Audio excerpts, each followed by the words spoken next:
Hello guys, फिर से आपका एक बार स्वागत है मेरे चैनल पे। और हम लोग का जो टॉपिक चल रहा था एनपीओ, और एनपीओ को करते करते हम बात किए थे फाइनल अकाउंट्स में तीन चीज़ का, receipts and payment account, income and expense account और बैलेंस शीट्स। फिर इस तीनों का हम लोग हल्का हल्का आइडिया लिए थे और बात किए थे कि पहले छोटा छोटा कुछ एडजस्टमेंट हम लोग सीख लेते हैं, उसके बाद हम लोग लॉन्ग क्वेश्चन की तरफ मूव करेंगे। उसमें लास्ट क्लास में हम लोग छोटा कॉन्सेप्ट में डिस्कस किए थे फंड बेस अकाउंटिंग, जिसमें आप लोग सम भी बना लिए थे कि उसमें क्या कि अगर कोई भी डोनेशन आता था और साथ में कंडीशन लेके आता था तो उसको हम लोग को लायबिलिटी साइड में दिखाना पड़ता था, और उस पैसे से अगर कोई भी आप इनकम अर्न करते थे उससे आप अपने लायबिलिटी को इंक्रीज करते थे और एक्सपेंस करने से उस लायबिलिटी को डिक्रीज करते थे। ठीक वैसे ही एक छोटा कॉन्सेप्ट जो इंपॉर्टेंट कॉन्सेप्ट है और जिससे 3 नंबर का सम रहता ही रहता है, यानी इंपॉर्टेंट क्वेश्चन है ये।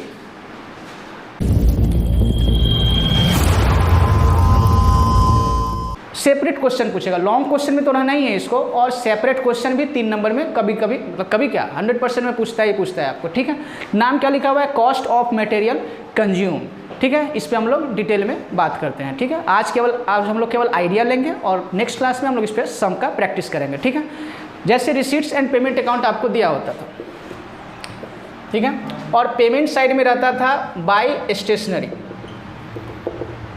तो अभी तक हम लोग क्या करते थे कि चुपचाप इस स्टेशनरी को हम लोग 10,000 को उठाते थे यहाँ से, और इनकम एंड एक्सपेंडिचर के एक्सपेंडिचर साइड में हम लोग दिखा देते थे टू स्टेशनरी, ये मान के कि जो हम 10,000 का मटेरियल परचेज किया है इस पार्टिकुलर ईयर में वो पूरा का पूरा कंज्यूम हो गया है। ठीक है, लेकिन अब क्या है, इसका हम स्टॉक मेंटेन करेंगे। स्टॉक मतलब कि इस 10,000 में जितना हम यूज किए हैं उसके बाद जो बच जाता है करेंट ईयर में या पिछले साल में जो बच गया होगा वो हमको नेक्स्ट ईयर में कैरी करना होगा। ठीक है, आइए हम लोग देखते हैं। यानी जब स्टॉक मेंटेन होगा, किसी भी चीज़ का हो सकता है, स्टेशनरी का हो सकता है, मेडिसिन का हो सकता है, किसी भी चीज़ का हो सकता है, तो स्टॉक मेंटेन कैसे करते हैं उसको हम लोग देखते हैं कि कैसे स्टॉक मेंटेन होता है। ठीक है, जैसे 2017 में आप कुछ स्टेशनरी परचेज किए, से मान लीजिए 10,000 का स्टेशनरी हम परचेज किए पूरे साल भर, यानी 2017 में इस 10,000 के मशीनरी में से स्टेशनरी में से हम क्या किए हैं, 8,000 का स्टेशनरी कंज्यूम कर लिए हैं। ठीक है, तो क्या करेंगे, कंजम्पशन करने से मेरे पास स्टेशनरी बढ़ेगा या घटेगा? घटेगा। ठीक है, कितने का? 8,000 का हम लोग कंज्यूम कर लिए हैं। ठीक है, यानी लेस कंजम्पशन 8,000 का। तो ये जो 2,000 मेरे पास बच गया इसको बोला जाएगा क्लोजिंग स्टॉक। ठीक है, यानी क्लोजिंग स्टॉक कितना बच गया 2017 के लास्ट में मेरे पास? 2,000। क्या ये क्लोजिंग स्टॉक 2018 में यूज नहीं होगा? जी बिल्कुल यूज करेंगे। यानी अब क्या हो रहा है, हम स्टेशनरी का स्टॉक मेंटेन कर रहे हैं। स्टेशनरी हो सकता है, मेडिकल जैसे मेडिसिन हो सकता है। ठीक है, तो स्टॉक मेंटेन, तो हम लोग 2017 में नहीं, हम लोग का करेंट ईयर 2018 है। ठीक है, अब जैसे 2018 है तो 2018 में इस स्टॉक को, ये जो पिछले साल का क्लोजिंग था, ये 2018 के लिए क्या हो जाएगा, ओपनिंग स्टॉक हो जाएगा। ठीक है, यानी कैसे होगा, देखिए ये हो गया एक्सपेंडिचर, ये हो गया इनकम, यानी यहाँ दिखाइएगा टू ओपनिंग स्टॉक। स्टेशनरी का कितना है, देखिए ओपनिंग स्टॉक है 2,000।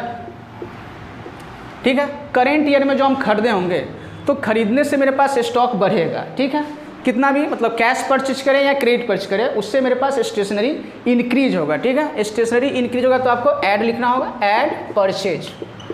परचेज में फिर से वही बात, दोनों कैश परचेज हो या क्रेडिट परचेज हो, दोनों से हम लोग को अपना स्टॉक बढ़ाना पड़ेगा। ठीक है, से मान लीजिए हम 18,000 का स्टॉक परचेज किए। ठीक है, अब आपको जैसे 20,000 ये आपका हो गया, लेकिन आपको अब सवाल में दिया रहेगा कि साल के लास्ट में आपके पास मटेरियल इन हैंड या क्लोजिंग स्टॉक कितना बच गया है, से मान लीजिए 2,000 बच गया है। ठीक है, less closing stock of stationery कितना, 2,000। इसका मतलब गौर से देखिए, हम केवल 18,000 का मटेरियल कंज्यूम किए हैं, 18,000 का हम स्टेशनरी कंज्यूम किए हैं, तो हमको एक्सपेंडिचर साइड में 18,000 दिखाना पड़ेगा।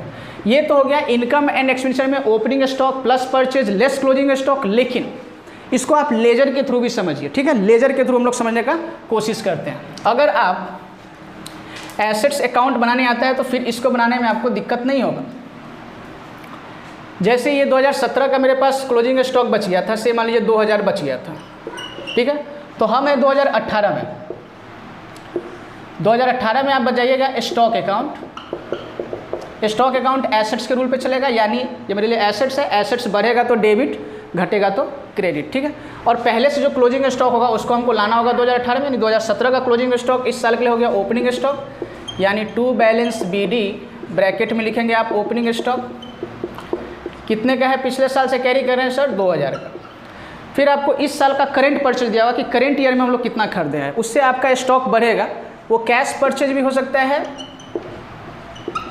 या क्रेडिट परचेज भी हो सकता है, दोनों से स्टॉक बढ़ेगा। कहने का मतलब है कि नगदा खरीद के यानी कैश में खरीद के लाएँ तो या उधार खरीद के लाएँ, मेरे पास दोनों से स्टॉक इंक्रीज होगा। ठीक है, 20,000 2,000।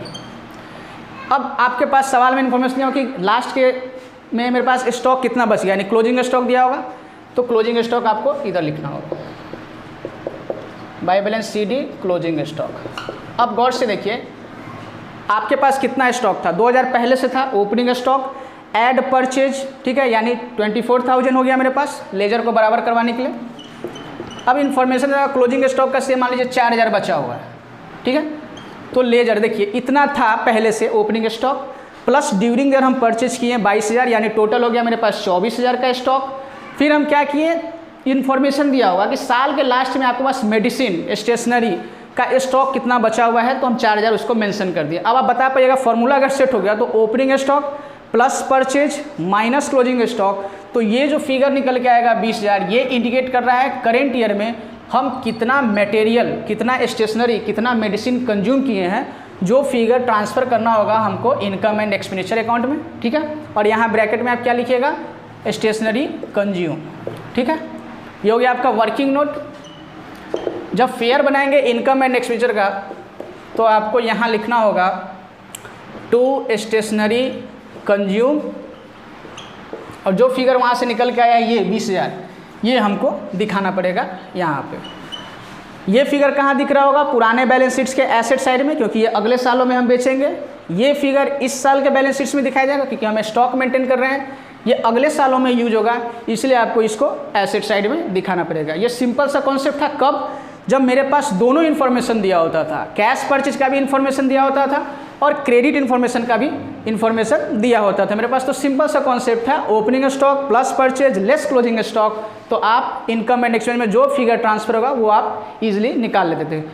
थोड़ी सी प्रॉब्लम कहाँ पे आती है, जब ये फिगर गायब कर देगा, मतलब आपको क्रेडिट परचेज नहीं दिया होगा, तो फिर उसको कैसे निकाला जाएगा, उस पर हम लोग बात करते हैं। ठीक है,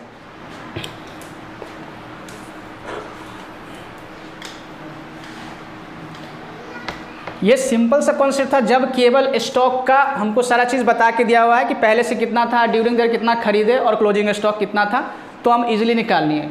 जब मेरे पास क्रेडिट परचेज का डिटेल नहीं दिया होता है, उस केस में हमको क्रेडिटर अकाउंट, यानी जो स्टॉक हम खरीद रहे हैं, जो स्टेशनरी खरीद रहे हैं, जो मेडिसिन खरीद रहे हैं, उससे रिलेटेड मेरे पास क्रेडिटर का डिटेल दिया होगा कि पिछले सालों में हम उससे खरीदे थे उधार, क्रेडिट पे कितना हम पेमेंट किए, कितना पेमेंट नहीं किए, उसका सारा डिटेल पिछले सालों में दिया होगा। तो वहाँ से पता चलेगा मेरे पास कि पुराने साल का क्लोजिंग क्रेडिटर्स कितना था। ठीक है, आइए,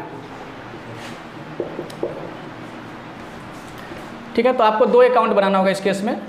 एक स्टॉक अकाउंट, देखिए स्टॉक किसी भी चीज़ का हो सकता है, स्टेशनरी का हो सकता है, मेडिसिन का हो सकता है। ठीक है, और इसको बनाने का तरीका है कि एसेट्स बढ़ता है तो डेबिट, घटता है तो क्रेडिट, यानी इंक्रीज करेगा तो आपको डेबिट करना होगा, डिक्रीज करेगा तो क्रेडिट करना होगा। और चूँकि क्रेडिट परचेज हमको नहीं पता है और क्रेडिट परचेज करने से भी मेरे पास स्टॉक बढ़ता है, इसीलिए हमको क्रेडिट परचेज जानने के लिए हमको एक क्रेडिटर अकाउंट बनाना पड़ेगा। और क्रेडिटर अकाउंट का रूल होता है, जब ये इंक्रीज करता है तो क्रेडिट और जब डिक्रीज करेगा तो डेबिट। ठीक है सर, मेरे पास इन्फॉर्मेशन क्या क्या दिया होगा, मेरे पास पहले तो ओपनिंग यानी पिछले साल का क्लोजिंग डिटेल दिया हुआ कि पिछले साल में क्लोजिंग में मेरे पास स्टॉक या क्रेडिटर कितना था, तो पिछले साल का क्लोजिंग, इस साल का ओपनिंग, और इस साल के लास्ट में बताया जाएगा कि मेरे पास क्लोजिंग में स्टॉक कितना है, क्लोजिंग में क्रेडिटर कितना है। ड्यूरिंग ईयर अगर कैश परचेज का डिटेल दिया होगा तो डायरेक्ट कैश परचेज से हम स्टॉक बढ़ाएंगे, क्योंकि कैश परचेज से क्रेडिटर का कोई भी लेना देना नहीं है। फिर रिसीट्स एंड पेमेंट अकाउंट में आपको दिया होगा कि आप क्रेडिटर को कितना पेमेंट किए हैं, तो क्रेडिटर को पेमेंट करने से मेरा क्रेडिटर घटेगा। ठीक है, इसको पूरा प्रैक्टिस आपका नेक्स्ट क्लास में सम के जरिए करवा देंगे। अभी केवल हम लोग हल्का आइडिया ले रहे हैं कि अगर क्रेडिट परचेज नहीं दिया होगा तो हम उस मिसिंग फिगर को कैसे कैलकुलेट करेंगे। ठीक है, तो सर इन्फॉर्मेशन क्या दिया होगा मेरे पास, पहला इन्फॉर्मेशन होगा आपके पास ओपनिंग स्टॉक का, कि पहले से मेरे पास स्टेशनरी का स्टॉक या मटेरियल का स्टॉक कितना है। ठीक है, फिर मेरे पास क्लोजिंग स्टॉक का डिटेल दिया होगा, जैसे ओपनिंग स्टॉक इधर में तो क्लोजिंग स्टॉक इधर में, से मान लीजिए 5000 का इधर। फिर मेरे पास दिया होगा ओपनिंग क्रेडिटर्स, यानी पिछले साल का क्रेडिटर मेरे पास कितना बचा हुआ था, यानी क्रेडिटर को आपको टान के इस साल में लाना पड़ेगा, ठीक है। और क्रेडिटर का बैलेंस क्रेडिट होता है, मतलब आपको इधर में लिखना होगा बाय बैलेंस बीडी, यानी लायबिलिटी है, ओपनिंग क्रेडिटर बोल सकते हैं इसको, ठीक है। से मान लीजिए 10,000 और क्लोजिंग बैलेंस दिया कि साल के लास्ट में मेरे पास क्रेडिटर कितना बच गया है, ठीक है, उसको आपको इधर दिखाना होगा टू बैलेंस सीडी, यानी आपको ओपनिंग क्रेडिटर क्लोजिंग क्रेडिटर दिया होगा, ठीक है, 1 लाख रुपया, ठीक है। यानी अभी तक क्या देखे, हमको स्टॉक के बारे में ओपनिंग और क्लोजिंग दिया होगा, ठीक है, डाल दिए ओपनिंग स्टॉक, यानी एसेट बढ़ता है तो डेबिट, ठीक है, क्लोजिंग बैलेंस इधर में आ जाएगा क्योंकि आने वाले साल में फिर ये डेबिट साइड में चला जाएगा। दूसरा चीज़ दिया होगा क्रेडिटर का ओपनिंग बैलेंस और क्लोजिंग बैलेंस, क्योंकि क्रेडिटर बढ़ता है तो क्रेडिट, इसलिए इधर में इसका ओपनिंग बैलेंस क्रेडिट साइड में आएगा, ठीक है। दूसरा चीज़ क्या दिया होगा, रिसीट्स एंड पेमेंट अकाउंट में हमको ये बताएगा कि कैश परचेज कितना किया है, वो अलग से दिया होगा, तो हम यहाँ दे भी सकता है, नहीं भी दे सकता है, तो हमको यहाँ दिखाना होगा cash purchase. Sir cash purchase करने से भी तो स्टॉक बढ़ेगा ना, से मान लीजिए 10,000, ठीक है। अब क्या एक इन्फॉर्मेशन और क्या देगा, एक इन्फॉर्मेशन और देगा कि क्रेडिटर को हम पेमेंट कितना किए हैं। रिसीट्स एंड पेमेंट अकाउंट में ये दिया होगा कि हम क्रेडिटर्स को इस पार्टिकुलर ईयर में कितना पेमेंट किए हैं, तो पेमेंट करने का एंट्री क्या होगा, creditor account debit to bank, यानी पेमेंट करने से क्रेडिटर मेरा घटेगा, यानी क्रेडिटर को हमको डेबिट करना होगा, जो भी फिगर दिया होगा रिसीट्स एंड पेमेंट में दिया होगा, तो हम लिखेंगे टू बैंक, से मान लीजिए 1 लाख। इतना इन्फॉर्मेशन दिया होगा, बाकी आपको अब खुद निकालना होगा। क्या निकालना होगा, 2 चीज़ मिसिंग फिगर क्या है, पहला मिसिंग फिगर है कि हमको क्रेडिट परचेज यहाँ से निकालना होगा क्रेडिटर अकाउंट से, दूसरा स्टॉक अकाउंट से हमको दिखाना होगा कि हम कितना इस पार्टिकुलर ईयर में स्टॉक कंज्यूम किए हैं, ठीक है, नंबर 1। नंबर 2 सर ये निकालेंगे कैसे, गौर से देखिए, ऐसे हम इसको ढक देते हैं। हम बोल रहे हैं मेरे पास क्रेडिटर था 10,000, साल के शुरुआत में 10,000 का क्रेडिटर था मेरे पास, उसको अगर मान लीजिए हम इस साल में 1 लाख का पेमेंट किए, तो मेरा डिफरेंस का फिगर क्या होगा, डिफरेंस अब मेरा एसेट्स बन जाना या डेटर बन जाना चाहिए, यानी 10,000 का क्रेडिटर था, उसको 1 लाख चुका दिए, फिर भी साल के लास्ट में देख रहे हैं कि 1 लाख रुपया हमको और देना है। इसका मतलब क्या समझ रहे हैं कि ड्यूरिंग दैट हम इससे और मटेरियल खरीदे होंगे, और मटेरियल खरीदे होंगे, इसलिए मेरा ये क्लोजिंग बैलेंस आ रहा है। अब ये कैसे निकाला जाएगा, वही लेजर को बैलेंस कराने का तरीका, आप पहले इधर का टोटल करिए 2 लाख, इधर भी लिख लीजिए 2 लाख। अब 2 लाख में से 10,000 घटाएं तो ये 1,90,000 ये इंडिकेट कर रहा है कि इस पार्टिकुलर करेंट ईयर में हम उधार में यानी क्रेडिट में कितना स्टॉक परचेज किए हैं, ठीक है। यहाँ लिखेंगे बाय स्टेशनरी परचेज, यानी जो भी खरीदे होंगे, ठीक है, वो लिखा देंगे स्टेशनरी परचेज, मेडिसिन परचेज, ठीक है। दूसरा चीज़, अब ये इससे इस फिगर से केवल क्रेडिटर नहीं बढ़ रहा है मेरे पास, इस फिगर से मेरे पास स्टॉक, स्टेशनरी, मेडिसिन ये भी बढ़ रहा होता है, यानी purchase account debit to creditor से क्या हुआ है कि मेरे पास स्टॉक भी बढ़ेगा, क्रेडिटर भी बढ़ेगा, ठीक है। तो इसको आपको ट्रांसफ़र करना होगा यहाँ स्टॉक अकाउंट में, ठीक है। यहाँ लिखेंगे टू क्रेडिट परचेज। सर ये बनाने का क्यों जरूरत है, ये गायब था, ये हमको नहीं दिया हुआ था, हमको क्रेडिटर का ओपनिंग और क्लोजिंग दिया था, क्रेडिटर को कितना पैसा दिए ये दिया हुआ था, इसलिए हमको ये मिसिंग फिगर यहाँ निकालना पड़ेगा कि ड्यूरिंग द ईयर हम क्रेडिट परचेज कितना किए हैं, ठीक है। मेरे हिसाब से समझ में आ गया होगा कि 1,90,000 हम कैसे निकाले हैं, ठीक है। उसके बाद अब बताइए ओपनिंग स्टॉक, पिछले साल का क्लोजिंग, इस साल का ओपनिंग, ठीक है। मेरे पास 2,000 का स्टेशनरी पहले से था, 10,000 का और ख़रीदे, 1,90,000 का हो गया, यानी टोटल देखिए तो 2,02,000 का स्टॉक होना चाहिए, लेकिन 5,000 का स्टॉक बचा हुआ है। इसका मतलब बाकी का स्टेशनरी हम लोग इस ईयर में कंज्यूम कर लिए हैं, ठीक है। वो कैसे निकालिएगा, इसमें से इस 5,000 को आप घटा दीजिए,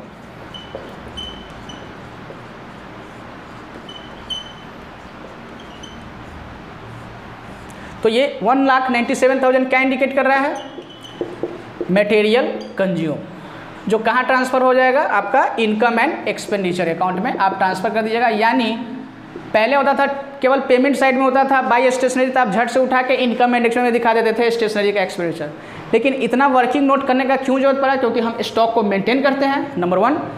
केवल स्टॉक को मेंटेन करते हैं और परचेज का हमको जानकारी दे देता, फिर भी मेरा इसी लेजर से काम चल जाता, फिर हमको क्रेडिटर अकाउंट बनाने का जरूरत नहीं पड़ता। क्रेडिटर अकाउंट हमको बनाने का जरूरत इसलिए पड़ा है because of credit purchase is missing, यानी क्रेडिट परचेज न देने के कारण हमको क्रेडिटर का अकाउंट बनाना पड़ा है। ठीक है, इसमें और क्या आ सकता है एक्स्ट्रा? इसमें ये आ सकता है एक्स्ट्रा कि ड्यूरिंग ईयर हम कुछ स्टॉक बेचे हुए, ओपनिंग क्लोजिंग पेमेंट, इसके अलावा और क्या दिया होगा हम उस पर बात करना चाहते हैं कि ड्यूरिंग ईयर कभी कभी कुछ स्टॉक हम सेल भी कर देते हैं। तो स्टॉक सेल करने से मान लीजिए आप 20,000 का स्टॉक सेल कर दिए, बुक वैल्यू 20,000 का है, आप सेल कर दिए उसको, तो इस 20,000 से मेरा स्टॉक बढ़ेगा या घटेगा? सर जी अगर खरीदने से स्टॉक बढ़ता है तो जाहिर है ना कि उसको बेचने से मेरे पास स्टॉक घटेगा। तो फिर इस चीज़ को निकालने से पहले हमको यहाँ दिखाना होगा बाय सेल्स, 20,000 का हम सेल कर दिए, तो बाद में जो आएगा वो पता चलेगा कि ये बैलेंसिंग फिगर हम कंज्यूम किए। एक तो ये चीज़ आएगा। सर दूसरा चीज़ क्या आ सकता है? ये सब के अलावा, यानी ये सब तो रहेगा ही रहेगा, और क्या आ सकता है? तो ये रह सकता है इसमें एडवांस, यानी कभी कभी क्रेडिटर्स को हम पिछले सालों में एडवांस दे देते हैं। तो पिछले साल में अगर हम किसी क्रेडिटर को एडवांस दे दिए, उस केस में अगर उसके लेजर को टान के लाएंगे तो फिर लायबिलिटी साइड में नहीं दिखेगा, वो मेरे लिए करंट ईयर में एसेट्स की तरह ट्रीट होगा, यानी क्रेडिटर का डेबिट बैलेंस होगा।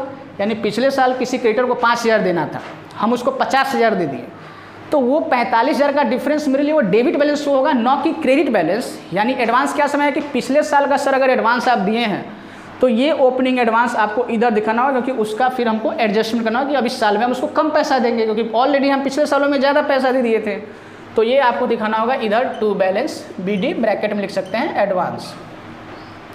जैसे पिछले सालों में हम ज़्यादा पैसा दे दिए थे, तो हो सकता है इस करेंट ईयर में भी हम उसको आने वाले साल के लिए एडवांस दे दिए हों, तो उस एडवांस को किधर दिखाएंगे? इधर, यानी ओपनिंग एडवांस इधर, तो क्लोजिंग एडवांस इधर।